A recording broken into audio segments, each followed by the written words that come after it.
So my teenager currently wants TikTok, and I'll be honest with you, the old school dad in me wants to say no, absolutely not.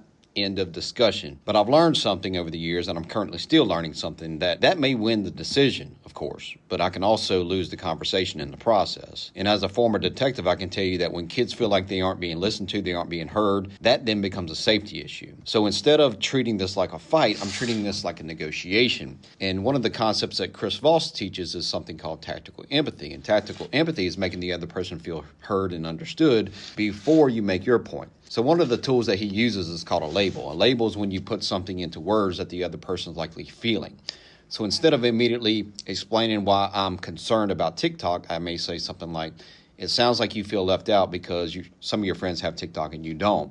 Or it may seem like I'm being unfair and I'm treating you like a child. So those are labels. I'm not agreeing. I'm not saying yes. I'm also not giving authority.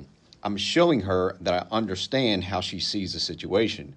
Because she wants freedom, I want safety. She wants trust, I want confidence that she can handle more responsibility and more temptation. And when kids feel like they're being understood, they can usually become less defensive in these scenarios. And when they're less defensive, they're more willing to listen. Then I can move to a better earnest question like, what would need to be true for us to feel comfortable giving you more freedom? Now we're kind of problem solving together instead of arguing, right?